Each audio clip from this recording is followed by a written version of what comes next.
보겠습니다. 요한복음 14장 16절부터 17절까지 말씀드리겠습니다. 신약성경 172페이지입니다. 요한복음 14장 16절과 17절입니다. 자, 봉독합니다. 내가 아버지께 구하겠으니 그가 또 다른 보혜사를 너희에게 주사 영원토록 너희와 함께 있게 하시리라. 저는 진리의 영이라. 세상은 능히 저를 받지 못하나니 이는 저를 보지도 못하고 알지도 못함이라. 그러나 너희는 저를 아나니 저는 너희와 함께 하시며 또 너희 속에 계시겠음이니라. 아멘. 맨만에 현재가 휴가 나왔다 돌아갈 때 할머니가 많이 오셨어요. 엄마가 많이 오셨어요. 눈이 무한대로 많이 부으셨나 알아요. 만져지지 않아도 또 보여지지 않아도 그곳에 잘 있다라고 하는 그런 마음이 있기 때문에 참을 수 있고 견딜 수 있고 눈물 나도 눈물을 삼킬 수가 있는 것입니다. 다시 만날 수 있다라고 하는 그런 기약이 있기 때문에 또 위로가 되는 것이죠. 눈에 보이지 않는 바이러스가 우리 모든 삶에 큰 영향을 끼치고 있습니다. 그동안 모여서 대화하고 식사하고 악수하며 껴안던 그런 모든 교제가 딱 스톱이 되어버렸어요. 뿐만 아니라 해외로 그렇게 많이 나가던 여행까지도 다 멈춰버리고 말았습니다. 물론 현미경으로 보면은 보인다고 하지만은 우리 눈에는 딱히 보이지도 않는 그런 바이러스가 우리를 그렇게 묶어버리고 말았습니다. 우리 중에 누구라도 그 바이러스의 영향을 받지 않는다라고 이렇게 자신하는 사람은 없을 것입니다. 그래서 우리의 바이러스가 우리의 아주 그 화두의 중심이 되고 있다라는 것을 우리는 알고 있죠. 이 일이 발생하던 초기에는 무슨 바이러스가 우리에게 그렇게 큰 영향력을 끼치겠는가, 우리의 모든 삶을 그렇게 해악을 끼치겠는가라고 그렇게 호기를 부리던 그런 사람들도 이제는 모두가 마스크를 쓰고 이웃과 접근하는 것을 꺼리는 그런 시대를 살고 있습니다. 하나님을 믿고 예배가 중요한 우리의 삶인 성도들도 마찬가지로 이 바이러스 때문에 예배자로 서기가 또 함께 모여서 예배하기가 쉽지 않고 심지어는 바이러스가 두려워서 예배당에 나오는 것을 꺼리는 그런 성도들도 얼마나 많은지 모릅니다. 내 눈에 보이지 않고 손에 잡히지 않는 것은 믿지 않는다라고 하던 그런 사람들이 보이지 않는 그런 바이러스 때문에 얼마나 쩔쩔매면서 그렇게 살아가고 있는지. 그런데 우리에게 더 중요한 사실 한 가지가 있습니다. 오늘 그 문제에 대해서, 그것에 대해서 한번 생각해 보기를 원합니다. 우리 안에는 제3위이신 성령 하나님이 계십니다. 성부 하나님은 뜻을 계획하시고 성자 예수님께서는 그 뜻을 성취하시며 우리를 위해서 기도하고 계십니다. 그리고 성령 하나님께서는 우리가 하나님의 뜻에 동참하며 살도록 실제로 우리 안에서 우리를 도우시고 우리를 이끄시는 그런 일을 하시는 분이십니다. 그런데 성령님을 보내시겠다고 하신 예수님의 말씀을 믿으면서도 성령님의 임재를 인정하지 않냐고, 또 그 성령님의 임재를 인정하지 않는 경우가 성도들 가운데도 허다하다라고 하는 것을 우리는 분명히 직시해야 할 것입니다. 왜 우리는 보이지 않는 바이러스가 우리를 아프게 하고 우리를 죽게 한다는 것을 인정하면서도 성령께서 우리 안에 계셔서 우리를 보호하시고 인도하신다라고 하는 사실에 대해서는 인정을 하려고 들지 않는지 참으로 안타까운 마음 금할 게 없습니다. 성령님은 우리 삶에 오셔서 우리를 주장하시고 또 우리의 생각을 이끄시고 또 우리와 함께 하신다라는 것을 믿고 인정하시길 바랍니다. 그 성령께서 어떤 일을 우리 가운데서 행하시는가 오늘 말씀을 통해서 살펴보면서 은혜의 시간 되기를 원합니다. 첫째로 성령님은 인격체로 오셔서 우리와 함께 하시는 하나님이십니다. 따라서 합니다. 함께 하신다. 성령님은 우리와 함께 하신다. 믿으십니까? 오늘 16절 말씀해 보니까 그가 또 다른 보혜사를 우리에게 주사 영원토록 너희와 함께 있게 하리니. 함께라고 하는 이 말을 메타라고 하는 말인데, 이 말의 원래 의미는 부속물 또는 무엇을 안에 연합이라고 하는 이런 의미를 가지고 있습니다. 그래서 마태복음 28장 20절에 보면은 내가 세상 끝날까지 너희와 항상 함께 있으리라 이렇게 말씀합니다. 함께 있으리라.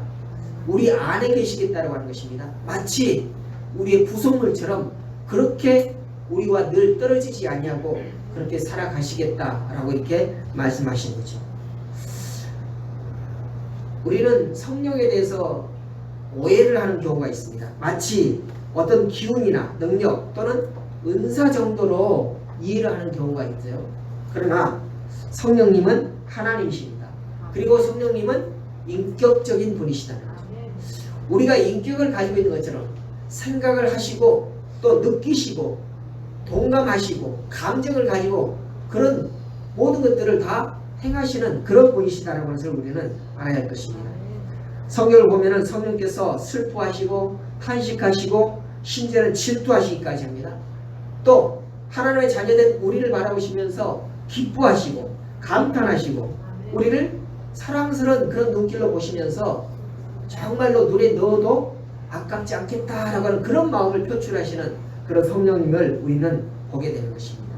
그 성경은 성령님을 하나님의 영 또는 예수의 영이다 라고 이렇게 말하고 있죠.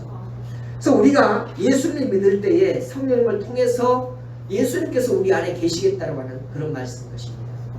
내가 너희와 영원토록 함께 하시겠다라고 하는 이 말씀은 예수님께서 육체로 직접 우리 안에 오신다는 것이 아니라 성령님을 통해서 우리 안에 계시고 마치 33년 동안 이 세상에 사실 때 또 예수 그리스도의 제자들과 3년 동안을 사실 때에 그들과 늘 함께 하셨던 것처럼 우리와도 그렇게 함께 하시겠다라고 하는 그런 말씀입니다. 이것을 하나님께서 모든 믿는 자들에게 주신 약속이라는 것을 우리는 간과할 수 없는 것입니다. 그러므로 오늘 예수님께서도 우리와 약속을 주셨고 그 약속을 분명히 지키시는 예수님이시다는 것을 우리는 알아야 할 것입니다. 두 번째로는 성령님께서는 보혜사로 우리를 도우신다. 따라서 합니다. 보혜사로 우리를 도우신다. 그런데 성령께서 우리와 함께 하시면서 무엇을 하시는가? 요한복음 14장에서 성령님을 또 다른 보혜사다 라고 이렇게 하셨는데 이 말은 예수님도 보혜사이고 성령님도 보혜사다 라고 하는 그런 의미겠죠. 그래서 기본적으로 성령님과 예수님은 같은 분이시다라고 하는 것입니다. 어떤 같은 분이냐? 바로 하나님이시다는 것입니다. 보혜사란 무슨 말일까요? 보혜사는 하나님이 하시는 일을 무엇인지 우리에게 알려주시는 그런 일을 행하시는 분이시다라고 해서 아까 말씀드렸듯이 성부 하나님께서는 일을 계획하신다고 했습니다. 그 계획하신 일들이 어떤 일인지에 대해서 그 백성들에게 그 성도들에게 알려주시는 일을 하시는 분이 바로 보혜사 성령님이시라는 거죠. 마태복음 12장 1절에서 8절을 보면은요, 예수님께서 안식일날 제자들과 함께 거리시는데 밀밭 사이로 걸어가시는 그런 광경이 보여집니다. 그런데 성경엔 시장하였다라고 이렇게 표현해요. 예수님도 물론이시고 제자들도 시장했다는 것이죠. 그래서 밀밭 사이를 이렇게 지나가면서 시장기 때문에 배고픔 때문에 그 밀 이삭을 꺾어가지고 비벼서 훅 부은 다음에 열매를 먹었다는 것이죠. 율법에 안식일날 먹는 일을 하는 것 이런 것들을 금하는 그런 율법이 있어요. 그래서 예수님과 예수님의 제자들이 어떤 행동을 하는가 호시탐탐 노리고 있던 바리새인들이 그 모습을 보면서 옳다꼬니 예수님께 고해 바칩니다. 그리고 당신의 제자들이 이러이러한 잘못을 저질렀는데 당신은 어떻게 생각하시는가? 라고 이렇게 힐난하면서 따져 물었습니다. 그때 예수님께서 제자들을 적극적으로 보호해 주시고 변호해 주시는 그런 말씀이 마태복음 12장의 말씀인데, 오늘 이 변호한다는 그 말을 오늘 본문에서 뭐라고 표현했냐 하니까 보혜사라고 이렇게 말을 표현했다는 것입니다. 그래서 이 보혜사라고 하는 단어는 파라클레토스라고 하는 단어인데, 파라는 옆으로라고 하는 그런 의미고, 또 클레토스는 부르다라고 하는 그런 단어가 합성되어진 단어입니다. 그래서 파라클레토스라고 하는 말이 바로 보혜사라고 하는 단어인데, 그래서 예수님께서는 자기 옆으로 가까이 부른다라고 하는 그런 의미를 가집니다. 뭐 하려고 자기 옆으로 가까이 부르실까요? 왜 성령님께서 우리를 자기 가까이 부르시느냐 이거죠. 아까 말씀드렸습니다. 성령님께서는 하나님께서 그리고 예수님께서 보내신 영으로서 우리 안에 계신다 해서, 다시 말하면 우리와 가까이 하시기를 원하신다는 것입니다. 왜 가까이 부르셨는가? 그것은 바로 우리를 보호하시기 위해서, 우리를 도우시기 위해서, 우리를 돌보시기 위해서, 우리를 변호해 주시기 위해서, 그러기 위해서 우리를 가까이 부르셨다는 것입니다. 그래서 보혜사라고 하는 이 말은 변호사라고 하는 그런 뜻도 있지만은 대언자, 위로자, 상담자, 조력자 또는 친구라고 하는 그런 의미를 가지고 있다는 것입니다. 그래서 성령님은 보혜사로서 우리와 늘 함께 하십니다. 우리로 하여금 하나님의 뜻을 깨닫게 하시고 우리가 닮고자 하는 그런 롤 모델인 예수님을 닮아가는 길을 인도하시고 가르쳐 주시는 그런 일을 행하신다는 것입니다. 그래서 예수님도 성령님께서 우리에게 오시는 것이 우리에게 유익이다 라고 이렇게 말씀하시죠.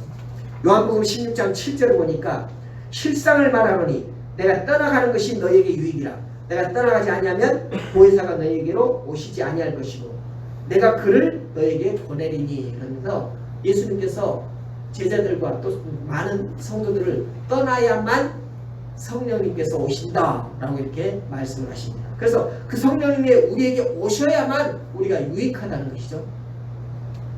가끔 우리 삶을 돌아보면 보혜사 성령께서 한없이 감사할 때가 있습니다. 내가 정말로 성령님을 알지 못했고 성령님을 만나지 못했다면 그 어려운 시절들, 그 환난의 시절들을 우리가 어떻게 이겨내며 보낼 수 있었을까 라고 하는 것을 생각할 때에 우리는 마음이 아찔할 때가 있습니다. 우리 삶에서 힘든 일을 이루 말할 수 없이 많이 만나게 됩니다. 사는 게 참 어렵고 또 힘들다라고 느껴질 때가 얼마나 많습니까?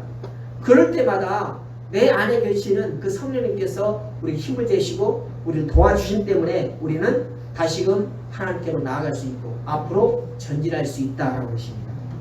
힘들고 어렵고 속상하고 화나고 답답한 마음을 쭉 성령님께 이야기하다 보면 어느새 우리 마음이 풀려지고 또 위로함을 얻고 새로운 힘을 얻을 수 있고 무기력해졌던 그런 마음들이 또 낙심해졌던 그런 마음들이 스스로 정리가 되는 것을 우리는 보게 되는 것입니다. 어렸을 때 우리 어머니께서 일을 하시면서 뭐라고 궁시렁궁시렁 하시는 그런 모습을 봤어요.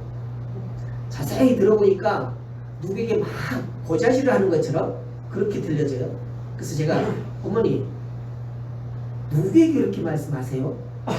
누구한테 그렇게 고자질 하십니까? 그렇게 물어봤더니 우리 아버지한테 고자질한다. 우리 아버지한테 일러 바친다. 내 생각에는 우리 외할아버지, 친할아버지 전부 다 돌아가셨는데 누구를 말하시? 그때는 그랬습니다. 바로 우리 어머니께서 성령님과 그렇게 일상생활 중에서 대화를 하시는 그런 모습을 우리는 보았다는 것입니다. 그렇게 성령님의 위로와 격려를 통해서 우리는 다시금 살 힘이 생기고 또 상황을 돌파할 수 있는 그런 자신감이 생기게 되는 것입니다. 지금까지 인생의 문제들을 두고 성령님께 기도하면 그 어떤 문제든지 그렇게 하나씩 풀리는 것을 우리는 경험해 왔습니다. 성령님께서 우리에게 오신 이유가 바로 이것이라는 것이죠. 우리가 스스로 풀 수 없는 그런 난제, 그렇게 고통 가운데 있는 그런 마음들을 풀어주시기 위해서 도와주시기 위해서, 문제를 해결해 주시기 위해서 성령께서 우리의 가까이, 아니 우리 안에 계시다라고 하는 그런 말씀인 것입니다. 그래서 성령께서는 항상 우리를 도와주시기를 원하시는 분이십니다. 그래서 예수님께서는 말씀하십니다. 오늘 18절에 보니까 내가 너희를 고아와 같이 버려두지 아니하고 너희에게로 오리라. 모든 것이 막막할 때, 우리 어떻게 할지 모를 때, 또 마땅히 도움을 청할 때가 없을 때 우리는 어떤 생각을 합니까? 나는 마치 고아 같다. 나를 도와줄 자가 이렇게 없을까? 라고 하면서 그렇게 낙심할 때가 많다는 것입니다. 모든 것을 다 내가 책임져야 하고 내가 그 문제를 해결해야 될 것처럼 그렇게 생각되질 때가 많다는 것입니다. 그럴 때 예수님께서 우리에게 뭐라고 말씀하십니까? 너희를 고아와 같이 버려두지 아니하리라. 고아와 같이 버려두지 아니하리라. 한번 따라갑니다. 나는 고아가 아니다. 나는 고아가 아니다. 성령님께서 나와 함께 하신다. 성령님께서 나와 함께 하시다. 하나님이 나의 아버지시다. 하나님이 나의 아버지시다. 하나님이 내 삶의 주인이시다. 하나님이 나의 삶의 주인이시다. 이런 말씀이 얼마나 우리에게 삶의 위로가 되고 힘이 되는지 모릅니다. 아까 예배 전에 불렀던 찬양을 한번 같이 해볼까요? 허무한 시절.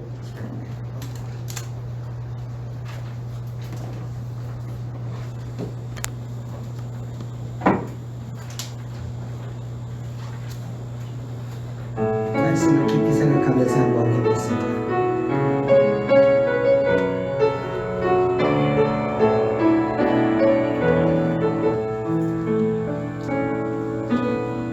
허무한 시절 지날 때, 깊은 한숨 내쉴 때, 풍경 오시며 다시 가는 분이네. 고와 같이 너희를 버려두지 않으리. 내가 너희와 영원히 함께하리라. 성령이 오셨네. 성령이 오셨네. 성령이 오셨네. 내 주에 보내신 성령이 오셨네. 우리 인생 가운데 친히 찾아오셔서 그 나라 구해하시네. 다시 한번 성령이 오셨네. 성령이 오셨네. 성령이 오셨네. 내 주에 보내신 성령이 오셨네. 우리 인생 가운데 친히 찾아오셔서 그 나라 구해하시네. 아멘. 성령께서 우리에게 친히 찾아오셔서 그 나라를 꿈꾸게 하신다. 그 나라가 어느 나라입니까? 하나님의 나라. 하나님께서 우리와 함께 하시겠다라고 우리를 위해서 만들어 두신 그 나라. 그 나라를 꿈꾸게 하시는 분이 바로 성령 하나님이십니다. 성경에 나타나는 성령님의 사역에 대해서 한번 우리는 살펴보기를 원합니다. 첫째로 보니까 성령께서는 창조의 영으로 계십니다. 창세기 1장에 보니까 하나님께서 이 세상을 창조하실 때 그곳에 성령 하나님께서도 함께 동역하셨다는 것입니다. 그래서 성령님은 창조의 영이십니다. 이 창조의 영이시라고 하는 것이 우리에게 어떤 의미가 있을까요? 하나님께서는 창조하실 때 마지막 날에 우리를 흙으로 빚으십니다. 그리고 그 모양을 하나님 자신의 모양과 형태를 따서 우리를 만드시죠. 그래서 우리 몸을 만드실 때 하나님의 형상과 모양을 따라서 만드셨기 때문에 우리는 완벽한 존재로 만들어졌습니다. 여러분, 우리가 삶을 살다 보면은 완벽하지 못한 그런 삶을 살잖아요. 살다 보니까 고장나기도 하고 또 틀어지기도 하고 막혀진 것들도 있고 또 부러진 것들도 있고 상처난 것들도 있고요. 그런데 성령께서 우리를 그렇게 완벽하게 창조의 때처럼 완벽하게 고칠 수 있는 그런 창조의 영으로 우리에게 계시다는 것입니다. 우리가 치유와 회복을 주시고 또 혼란과 무질서 속에 살아가는 우리를 올바르게 살아가실 수 있게 하시는 분이 바로 성령 하나님이시라는 것입니다. 우리를 새롭게 재창조하실 수 있다는 것이죠. 두 번째는 생명의 영으로 계십니다. 창세기 2장 7절을 보니까 하나님께서 사람을 만드시고 생기를 불어넣었더니 뭐가 됐다고 그래요? 생명이 되었다. 이렇게 말씀하십니다. 그 생명이 곧 우리에게 영을 주셨다는 것입니다. 그래서 성령은 생명의 영이신 것입니다.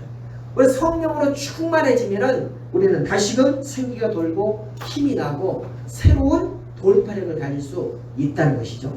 세 번째는 지혜의 영으로 우리에게 계십니다.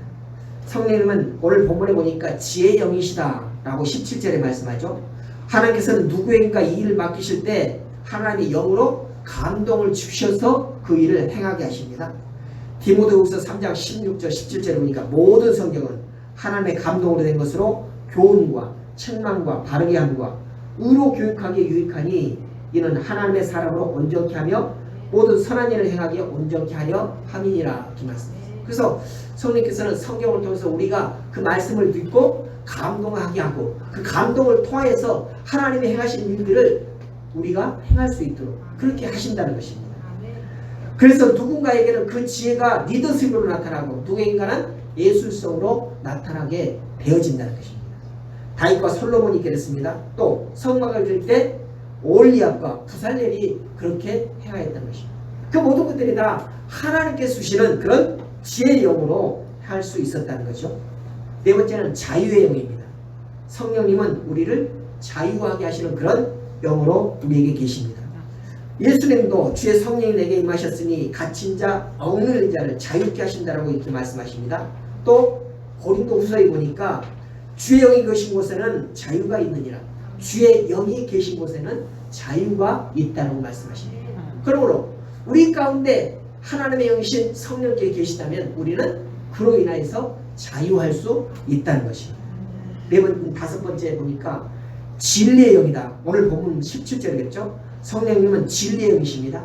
각 상황에서 하나님의 뜻이 무엇인지 또 예수님이라면 어떻게 이 상황을 돌파하셨을까 그런 생각이 되어질 때 하나님께서 우리에게 지혜를 주시고 진리를 가르쳐 주신다는 것입니다. 그래서 우리로 하여금 이 상황이 무엇인지를 깨닫게 하신다는 거죠. 하나님께서 우리를 인도하시고 하나님께서 우리의 모든 문제를 해결해 주신다고 하셨는데 우리가 아둔하다면 우리가 하나님의 진리를 모른다면 그것을 깨달아 알 수가 없다는 것입니다. 그럴 때 하나님께서 우리에게 진리를 가르쳐 주시고 그 진리를 깨닫게 해주신다는 것이죠. 우리가 삶을 살아가면서 늘 온전한 삶을 살지 못합니다. 늘 바른 삶을 살지 못합니다. 때때로 잘못된 삶을 살아가기도 한다는 것이죠. 그러나 그 잘못된 일이 잘못되었다고 깨닫지 못할 때가 우리가 얼마나 많은지 몰라요. 그럴 때마다 성령께서는 우리에게 그것은 잘못된 것이다 라고 이렇게 깨닫게 해주신다는 거죠. 그래서 우리가 바른 길로 돌아올 수 있게 하시는 분이 바로 성령님이 하시는 일이라는 것입니다. 이런 과정을 통해서 우리가 어떻게 변화되느냐, 바로 예수님의 그 높으신 지경까지 우리가 닮아갈 수 있게 하시는 분이 바로 성령님이시라는 거죠. 성령님은 우리를 변화시키시는 분입니다. 따라서 합니다. 성령님은 사람을 변화시킨다. 네. 우리 가운데 내 눈에 흙이 들어가기 전에는 절대로 안 된다는 그런 말들을 자주 하잖아요. 누구에게? 자녀들에게. 자녀들이 내 뜻과 어긋난 그런 삶을 살아갈 때 내 눈에 흙이 들어가기 전에 내가 마음을 변화시키는가 바꾸는가 봐라. 근데 놀랍게도 우리 가운데 성령님이 임재하시면 그랬던 사람이 변화되는 것을 우리는 보게 된다는 것입니다. 여러분 자신들을 한번 생각해 보십시오. 하나님을 알지 못하고 예수를 만나기 전에 여러분들과 지금 예수를 만나고 난 이후의 삶을 한번 생각해 보시라는 것입니다. 얼마나 변화가 되는지. 예전에 나는 이것은 절대로 내가 지키겠다라고 했던 그런 생각을 가지고 살았는데 어느 결인가 그것을 내가 무너뜨리고 변화된 그런 모습을 우리는 보게 된다는 것입니다. 우리 자신들을 보면은 사람은 쉽게 변하지 않는다는 것을 알 수 있죠. 그러나 성령님은 사람을 변화시키십니다. 이것이 바로 기독교 안에 있는 가장 큰 기적입니다. 성령으로 충만한 사람은 변화될 수밖에 없습니다. 생각이 바뀌고 태도가 바뀌고 말이 바뀌고 삶이 바뀐다는 것입니다. 그리고 가장 중요한 것은 바로 우리의 성품이 바뀐다는 것입니다. 갈라디아서 5장에 성령의 9가지 열매가 나타납니다. 우리가 성령 가운데 성령이 우리 가운데 충만하고 성령의 이끄심을 받아서 살아가면 악한 삶을 살던 사람들이 그렇게 성령의 열매를 맺으면서 살아간다는 것이죠. 성령의 열매 9가지, 사랑과 희락과 화평과 오래 참음과 자비와 양성과 충성과 온유와 절제, 이런 열매들을 하나님을 알기 전에는 지키기가 어려웠어요. 열매를 맺기가 어려웠다는 것입니다. 그러나 우리 가운데 성령께서 임재하실 때에 우리는 내 뜻과는 다르게, 내 생각과는 다르게 그런 열매들을 하나씩 하나씩 맺어져 가는 것을 우리는 보게 되는 것입니다. 어떻게 그럴 수 있을까요? 우리 하나님께 기도하고 또한 마음을 접할 때에, 또 말씀을 접할 때에 하나님의 뜻을 깨닫게 되고, 이로써 우리의 단점들이 변화되고 우리의 생각들이 변화되고 우리의 환경과 우리의 삶이 변화되어지기 때문에 그런 일들을 할 수 있고 그런 성품이 되어줄 수 있다는 것입니다. 성령님께서는 하나님께 처음 사람을 만드실 때에 뭐라고 말씀하십니까? 보시기에 참 좋았더라. 다른 것들을 만드시면서 보시기에 좋았더라고 했는데 우리 인간을 만드시고는 참 좋았더라 이렇게 말씀해요. 감동했다는 것입니다. 하나님께서도 만드시고 스스로 감동하셨다는 거죠. 오? 뭐라 그래요? 놀라웠다. 감동했다는 것입니다. 그런데 우리가 살아가면서 그렇게 하나님의 감동으로 만들어진 우리가 어떻게 변화돼요? 하나님의 미움을 받게 돼요. 왜? 하나님의 뜻과는 정반대로 갑니다. 하나님의 마음과는 전혀 다른 그런 삶을 살기 때문에 마치 버림받은 그런 자처럼 그렇게 살아가고 있었다는 것입니다. 그런데 우리 가운데 성령님께서 임재하시면 다시 그런 성품이 되어진다는 것입니다. 그런 하나님의 뜻에 합당한 그런 삶을 살아가게 된다는 것입니다. 빌립보서 1장 6절에 보니까 이렇게 말씀합니다. 너희 안에 착한 일을 시작하신 이가 그리스도 예수의 날까지 이루실 줄을 우리는 확신하노라. 성령님께서 우리와 함께 하실 때, 성령님께서 우리의 삶을 이끌어 가실 때 우리는 우리 심령이 착한 일을 행하고 또 그것이 하나님의 나라에 다다를 때까지 그렇게 이루어 간다는 것입니다. 이것이 바로 하나님의 약속이십니다. 성령님과 함께하는 법을 배우면 우리 삶의 질이 달라진다는 것이죠. 여러분, 지금 살아가고 있는 여러분의 삶의 질이 마냥 좋습니까? 여러분의 삶의 질이 마냥 좋으냐, 좀 더 바꿔졌으면 좋겠다는 그런 생각이 안 드십니까? 그렇다면 여러분 안에 성령이 충만하기를 바라시기 바랍니다. 성령께서 나와는 다르게 성령님의 뜻대로 내 안에서 활발하게 활동하시기를 여러분이 마음껏 성령님께 내 마음을 내어주시기를 바랍니다. 그럴 때 우리는 성품이 변화되고 하나님께서 기뻐하시는 그런 삶을 살게 된다는 것이죠. 성령 충만함을, 그런 삶을 사모해야 됩니다. 성령 하나님, 내가 성령 충만하기를 원합니다. 그런 삶을 살기를 사모해야 된다는 것이죠. 그래서 성령 충만의 핵심은 바로 예수님이 내 마음에 오셔서 왕이 되시는 그런 삶을 바로 성령 충만한 삶이다 이렇게 말하죠. 여러분 예전에 전도를 받아올 때 사형리라고 하는 그런 전도 책자를 봤잖아요. 그 사형리 보면은 그 그림에 한 원이 있는데 그 안에 의자가 놓여 있어요. 그 의자에 내가 앉아 있느냐 아니면 예수님께서 앉아 있느냐에 따라서 내 삶이 확연하게 구분이 되어진다는 것입니다. 여러분 심령 안에 있는 그 의자에 누구를 앉히시겠습니까? 여러분이 앉아 계시겠습니까? 아니면 예수님께서 앉아 계시기를 원하십니까? 모르겠어요? 이래도 저래도 괜찮다. 여러분이 어떠하실지라도 저는 내 마음의 의자에 우리 왕이신 예수님이 앉아 계시기를 원합니다. 여러분도 동일하시기를 원합니다. 그럴 때 우리는 성령님의 임재하심을 경험하고 성령님께서 나의 삶을 이끌어 가시는 것을 알게 된다는 것입니다. 그것이 바로 성령 충만의 삶이라는 것이죠. 그래서 오늘 우리의 삶의 초점이, 우리 시선이 어디에 꽂혀져야 하느냐? 바로 주님께 꽂혀져야 된다는 것입니다. 그럴 때 우리는 성령 충만한 삶을 살 수 있는 것입니다. 하나님을 사랑하고 하나님께 온전히 순종하고자 하는 그런 마음 상태, 이것이 바로 성령 충만입니다. 사람들은 성령 충만이 어렵다고 얘기합니다. 그러나 성령 충만하기를 결단하는 것이 어렵지 성령 충만하는 것이 어렵지 않습니다. 우리 결심만 하면 우리는 성령 충만해질 수 있다는 것입니다. 이 결심하는 것은 내가 해야 하는 것이에요. 성령께서 우리를 이끌어 가시지만 그러나 결심하고 결단하는 것은 내 자신에게 맡겨진 것이다. 그리고 이 결단하는 것이 우리에게는 반드시 필요하다는 것입니다. 어떻게요? 성령이요, 내가 성령님의 이끄심을 받겠습니다 라고 하는 그런 결단하는 것, 이것이 우리에게는 가장 필요하다는 것입니다. 이 결심만 있다면 우리는 성령으로 충만한 삶을 살 수 있습니다. 그러면 그 결심은 어떻게 생길까요? 그 결심은 바로 말씀을 늘 대하고 또 그 말씀에 근거해서 기도의 삶을 살아갈 때 우리는 그런 성령 충만에 대해서 결단을 할 수가 있는 것입니다. 하나님, 내가 어떤 근거로 하나님께 내 모든 것을 맡겨드릴까요? 무엇을 근거로 성령님께 맡겨드릴까요? 여러분, 무엇을 근거로 맡겨드리겠습니까? 뭐라고요?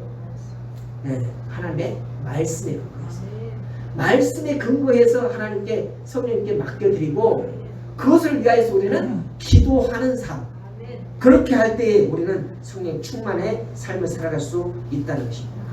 또 우리가 살아가고 있는 이 공동체가 그런 결단한 사람들에 뭉쳐서 살아갈 때 우리 공동체는 성령의 충만한 그런 공동체가 되어지고 또 하나님의 뜻을 이루어드리는 그런 공동체가 될 수 있다는 것입니다. 성령께서는 우리를 향해서 어떤 마음을 가지고 계시냐면은 늘 함께 하시기를 원하십니다. 성령님의 마음은 늘 우리와 함께 하시는 것을 원하신다는 것이죠. 여러분, 그것을 믿으시기 바랍니다. 성령께서는 당신 혼자서 좋을 대로 당신 좋은 일들만 행하고 그런 분이 아니라 늘 부족하지만, 늘 연약하지만, 늘 죄중에 살지만 그럼에도 불구하고 우리와 함께 하시기를 원하신다는 것입니다. 그것이 바로 성령 하나님의 심정이라는 것이죠. 그와 마찬가지로 우리 공동체에도 하나님께서는 함께 하시기를 원하신다는 것입니다. 그래서 지금 우리가 예배하는 이 중에, 이 시간에도 성령께서는 우리와 함께 하시고 임재해 계신 것을 믿으시기 바랍니다. 우리와 하나가 되어서 함께 울고 함께 웃으며 영원히 우리와 함께 하시는 그 성령님, 그 성령님을 여러분 안에 모시고 날마다 복된 삶을 살아가시기를 주님의 이름으로 축복합니다. 감사하신 아버지 하나님, 오늘 성령 강림주를 통하여서 주께서 우리와 함께 하시기를 원하신다라고 하는 성령님의 뜻을 우리는 다시금 깨닫습니다. 우리 삶을 살아가면서 어렵고 힘들 때마다 내가 어떻게 이 일을 헤쳐나갈까, 어떻게 이 문제를 해결나갈까 고민하며 낙심할 때가 많습니다. 그럴 때마다 성령께서는 우리에게 임재해 주시고 우리와 함께 하시며 우리 힘든 것들, 우리의 억울한 것들, 우리의 눈물 짓는 것들, 이런 모든 것들을 다 해결해 주시겠다라고 말씀하십니다. 아버지 하나님, 그 성령께서 우리에게 임재하시고 우리를 이끌어 가실 때 우리는 얼마나 힘이 되는지요, 얼마나 위로가 되는지요, 얼마나 그 문제의 해결점이 참으로 반갑게 다가오는지요. 아버지 하나님, 우리가 평상시에 좋은 삶을 살아갈 때, 평안한 삶을 살아갈 때 늘 성령님의 임재하심을 잊어버리고 살아갈 때가 많습니다. 주님 용서해 주시옵시고 다시금 성령님께서 우리에게 함께 하시고 임재 계심을 깨닫고 늘 주님께 맡겨드리는 삶을 살아갈 수 있도록 인도해 주시옵소서. 그렇게 살아갈 때 우리의 바램과 우리의 기도가 응답되어 줄 줄 믿사오니 주님이여 우리와 함께하여 주시옵소서. 영원토록 함께하여 주시옵소서. 감사드리며 예수님의 이름으로 기도드렸습니다. 아멘.